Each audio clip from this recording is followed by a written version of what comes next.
저속노화 식사법 67세 내과 전문의가 전하는 40년 임상의 지혜. 안녕하세요.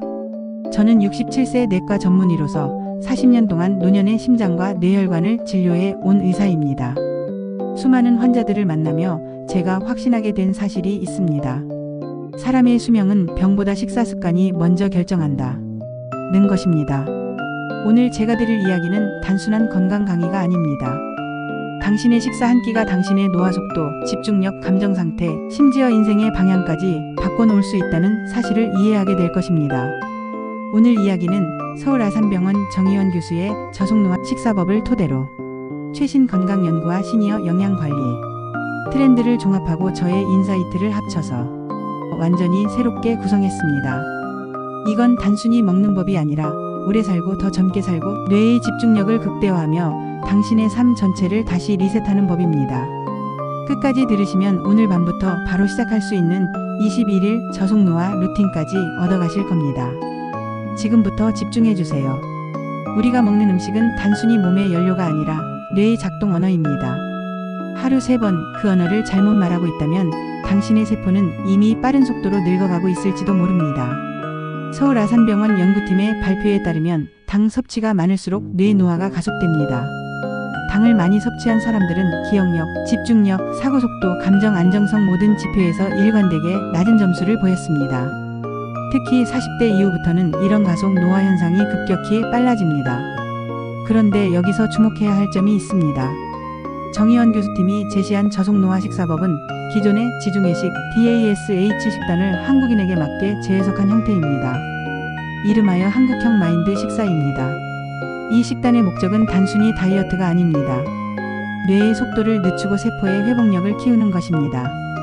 실제로 이 식사법을 꾸준히 실천한 사람들은 치매 발병률이 30% 낮고 심혈관 질환 위험이 절반으로 떨어졌습니다. 질병관리청 국가건강정보포털에 따르면 우리나라 65세 이상 노인의 63.8%가 일일 필요 에너지보다 적게 섭취하고 있습니다. 이는 심각한 수준입니다. 나이가 들면서 우리 몸에는 여러 변화가 생기고 영양 요구량이 달라지는데 오히려 섭취량은 줄어들고 있는 겁니다. 특히 주목해야 할 것이 단백질입니다. 노년기에는 하루 체중 1kg당 1.0에서 1.2g의 단백질이 필요합니다. 만약 영양 불량이거나 기저질환이 있다면 체중 1kg당 1.2에서 1.5g까지 늘려야 합니다. 왜 단백질이 이렇게 중요할까요? 60세 이후에는 근육이 빠르게 줄어듭니다. 이 시기에는 젊을 때보다 거의 2배 가까운 단백질이 필요합니다.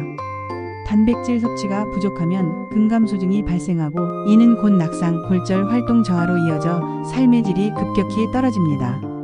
동물성 단백질과 식물성 단백질을 75대 25 비율로 섭취하는 것이 이상적입니다. 닭 가슴살, 생선, 달걀, 두부, 콩류, 렌틸콩을 매 끼니 포함하세요. 특히 렌틸콩은 혈당을 천천히 올리면서도 풍부한 단백질을 제공하는 완벽한 식품입니다. 또 하나 중요한 사실이 있습니다. 근육은 한 번에 20g까지 단백질을 효율적으로 흡수합니다. 그 이상 섭취해도 근성장 효과는 크게 증가하지 않습니다. 따라서 3끼에 나눠서 적절히 섭취하는 것이 핵심입니다. 이제 본격적으로 실천 원칙을 알려드리겠습니다. 첫째, 통곡물과 콩 위주의 밥을 드세요. 흰쌀밥 대신 렌틸콩, 귀리, 현미를 섞어 밥을 지으면 혈당 상승 속도가 절반으로 줄어듭니다. 추천 비율은 렌틸콩 40%, 귀리 20%, 현미 20%, 백미 20%입니다. 통곡물은 소화 흡수 시간이 느려 혈당을 천천히 올려줍니다. 또한 단백질, 섬유질, 미네랄이 풍부해 소화 건강을 돕고 지속적인 에너지를 공급합니다. 이것만 바꿔도 몸의 염증이 줄고 에너지가 안정됩니다. 둘째, 튀김, 과자, 단 음식을 피하세요. 특히 시드 오일로 튀긴 음식은 조심해야 합니다. 콩기름, 옥수수유, 포도씨유는 고온에 가열되면 트랜스 지방으로 변해 염증을 만듭니다. 몸의 염증은 곧 노화의 불씨입니다. 가당 음료, 단순당이 들어간 간식, 가공식품은 혈당을 급격히 올려 뇌를 피로하게 만듭니다. 대신 베리류, 견과류, 올리브오일을 간식으로 선택하세요. 셋째, 단백질을 충분히 드세요. 앞서 말씀드린 것처럼 시니어에게 단백질은 생명줄입니다. 매 끼니마다 손바닥 크기만큼의 단백질을 섭취하세요.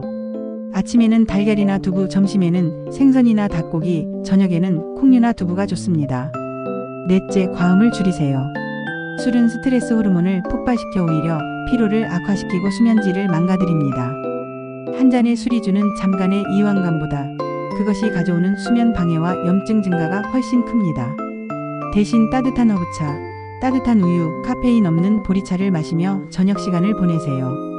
다섯째, 과일과 채소를 충분히 섭취하세요. 영양제로 대신하려 하지 마세요. 진짜 음식으로 섭취해야 합니다. 특히 녹색 잎채소는 뇌 건강에 직접적인 영향을 줍니다. 시금치, 케일, 브로콜리, 상추를 매일 섭취하세요. 과일은 베리류가 최고입니다. 블루베리, 딸기, 라즈베리는 항산화 성분이 풍부해 뇌세포를 보호합니다. 이건 정말 중요한데도 많은 분들이 모르는 사실입니다. 같은 음식을 먹어도 순서에 따라 혈당 상승 속도가 완전히 달라집니다. 올바른 식사 순서는 이렇습니다. 채소부터 먹으세요. 식이섬유가 장벽을 코팅해서 당의 흡수를 늦춥니다. 다음은 단백질입니다. 포만감을 주고 근육을 보호합니다. 마지막이 탄수화물입니다. 이미 채소와 단백질로 배가 어느 정도 차 있어 과식을 막습니다. 이 순서만 지켜도 식후 혈당 급증을 막을 수 있고 인슐린 과잉 분비를 예방할 수 있습니다. 실제로 생화학자들이 권장하는 혈당 관리의 핵심 중 하나입니다. 그리고 식후 10분 정도 가벼운 산책을 하세요. 근육을 사용하면 혈당이 자연스럽게 소모됩니다. 집안을 천천히 걷거나 설거지를 하거나 가벼운 스트레칭만 해도 충분합니다. 이건 단순한 영양학이 아닙니다. 실제로 뇌과학 연구에서도 정리된 식사 습관이 뇌의 전두엽 활성도를 높인다는 결과가 있습니다. 정제된 당이 많으면 뇌가 급격히 피로해지고 사고력이 떨어집니다. 반대로 통곡물, 채소, 식물성 단백질 위주 식단은 뇌의 전두엽을 자극해 집중력과 의사결정 속도를 높입니다. 그래서 저속노화 식사는 결국 생각의 속도를 조절하는 기술이기도 합니다. 현대인은 하루 종일 자극 속에 살아갑니다. 커피, 단음료, 초콜릿, 배달음식, 스마트폰 이런 자극은 잠시 도파민을 올리지만 결국 뇌의 보상회로를 마비시킵니다. 정의환 교수는 도파민 리모델링이 필요하다고 말합니다. 즉, 자극적인 음식을 줄이고 오히려 자연의 리듬을 회복하라는 뜻입니다. 최근 건강 트렌드에서 슬로우 에이징, 리셋 푸드 같은 키워드 검색량이 폭발적으로 늘었습니다. 사람들이 이제야 깨닫기 시작한 겁니다. 화려한 음식보다 속도를 늦추는 식사가 진짜 성공의 비밀이라는 걸요. 이제 실전 루틴으로 넘어가 보겠습니다. 이름하여 21일 저속노화 루틴입니다. 먼저 아침 루틴입니다. 기상 후 물 한 잔을 천천히 마시세요. 창문을 열고 3분 환기하며 아침 햇빛을 받으세요. 전날 미리 준비한 콩잡국밥과 채소를 먹습니다. 아침엔 탄수화물 비중을 높이고 점심과 저녁으로 갈수록 줄이세요. 커피는 식후 30분 이후에 마시세요. 공복 커피는 혈당을 불안정하게 만듭니다. 아침 메뉴 예시를 말씀드리면 렌틸 콩잡국밥 한 공기, 시금치나물 또는 콩나물 무침, 두부 한 모 또는 달걀 2개, 김치 적당량, 따뜻한 된장국입니다. 다음은 점심 루틴입니다. 샐러드나 나물 반찬을 먼저 먹습니다. 다음은 단백질, 생선, 닭고기, 두부입니다. 마지막으로 밥을 드세요. 천천히 씹으며 최소 20분 이상 식사하세요. 식후 10분 가벼운 산책 또는 설거지를 하세요. 점심 메뉴 예시는 채소 샐러드에 올리브오일 드레싱, 구운 생선 또는 닭가슴살, 현미밥 반 공기, 계절 나물 2가지, 미역국입니다. 저녁은 리셋 타임입니다. 탄수화물보다 단백질 위주로 구성하고 취침 최소 3시간 전에 식사를 마치세요. 저녁 메뉴 예시는 브로콜리, 파프리카 같은 채소 듬뿍, 두부찌개 또는 생선구이, 잡곡밥, 반 공기 또는 생략, 김치 적당량입니다. 자기 전에는 따뜻한 허브차 한 잔과 짧은 명상을 하며 하루의 자극을 낮추세요. 스마트폰은 침실 밖에 두고 책을 읽거나 조용한 음악을 들으며 마음을 진정시키세요. 주간 루틴도 중요합니다. 주 3회 이상 근력 운동을 하세요. 가벼운 아령, 스쿼트, 팔굽혀펴기도 충분합니다. 하루에 30분 이상 걷습니다. 동네 한 바퀴, 공원 산책 모두 좋습니다. 땀을 흘리면 체내 염증 수치가 내려가고 세포가 젊어집니다. 식사 환경도 신경 쓰세요. TV, 스마트폰, 소음을 멀리하고 조용히 씹으며 드세요. 이 단순한 행동만으로도 뇌의 포만중추가 활성화되고 스트레스 호르몬이 줄어듭니다. 가능하면 가족이나 친구와 함께 식사하세요. 사회적 연결은 장수의 비결입니다. 간식 관리도 빼놓을 수 없습니다. 오후 3시에서 4시 사이 허기가 진다면 견과류 한 줌, 아몬드, 호두, 캐슈넛을 드세요. 방울토마토 또는 당근, 그릭 요거트, 사과 반쪽과 땅콩버터 조금도 좋습니다. 절대 피해야 할 간식은 과자, 빵, 케이크, 단 음료, 주스, 튀김, 떡볶이, 아이스크림, 초콜릿입니다. 이 루틴을 21일간 반복하면 몸의 리듬이 재설정됩니다. 1주차에는 불면이 줄어들기 시작합니다. 식후 졸음이 줄어듭니다. 배변 활동이 규칙적으로 바뀝니다. 2주차에는 집중력이 살아납니다. 체중이 서서히 안정됩니다. 붓기가 빠지고 몸이 가벼워집니다. 3주차에는 혈당 수치가 눈에 띄게 낮아집니다. 피부톤이 밝아집니다. 머리가 맑아지는 걸 체감하게 됩니다.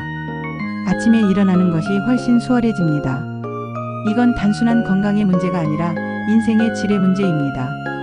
당신이 지금 식사 속도를 늦추는 건 결국 인생의 시간을 늘리는 일입니다. 이제 한 가지 질문을 드릴게요. 당신의 하루 중 진짜로 당신의 건강을 위해 보내는 시간은 몇 분인가요? 대부분의 사람들은 일에 10시간, TV나 스마트폰에 3시간, 먹는 것엔 10분도 쓰지 않습니다. 그런데 그 10분이 인생의 나머지 70년을 결정합니다. 오늘 이 영상이 끝나면 당신의 식탁 위에 있는 하얀 음식을 하나만 바꿔보세요. 흰쌀 대신 잡곡, 흰설탕 대신 견과류, 흰빵 대신 귀리 시리얼. 그 작은 변화가 당신의 뇌를, 몸을, 그리고 인생을 새로 쓰게 만들 겁니다. 최근 연구들이 보여주는 결과는 놀랍습니다. 저속 노화 식습관을 유지한 사람은 치매 발병률이 30% 낮습니다. 심혈관 질환 위험이 절반으로 떨어집니다. 당뇨병 발생률이 현저히 줄어듭니다. 관절염, 골다공증 진행이 느려집니다. 그리고 무엇보다 삶의 만족도가 높아집니다. 매일 아침 상쾌하게 일어나고 하루 종일 에너지가 넘치며 밤에는 편안하게 잠들 수 있습니다. 이것이 바로 건강 수명입니다. 단순히 오래 사는 것이 아니라 활기차고 행복하게 오래 사는 것입니다. 이제 선택은 당신에게 있습니다. 당분간 피로하고 집중이 안 되며 감정이 쉽게 흔들린다면 몸이 아니라 식사부터 의심하세요. 당신이 오늘 내리는 선택이 당신의 10년 후 얼굴을 바꿉니다. 60대에 70대처럼 보이느냐, 50대처럼 보이느냐는 결국 당신이 매일 무엇을 먹느냐에 달려 있습니다. 80대에 혼자 걷지 못하고 누군가의 도움이 필요한 삶을 살 것인가, 아니면 여전히 활기차게 산책하고 여행하며 인생을 즐길 것인가도 지금 당신의 선택에 달려 있습니다. 저는 67세 내과 전문의로서 말씀드립니다. 이건 단순한 건강의 이야기가 아니라 삶의 존엄을 지키는 선택입니다. 식사는 약보다 강력합니다. 당신의 숟가락 하나가 약을 대신할 수 있습니다. 당신의 몸이 젊어지고 뇌가 맑아지고 마음이 다시 살아나는 그날까지 저는 같은 마음으로 말씀드릴 겁니다. 건강은 축복이 아닙니다. 습관의 결과입니다. 오늘 그 습관을 바꾸는 순간 당신의 내일은 달라집니다. 끝까지 들어주셔서 감사합니다.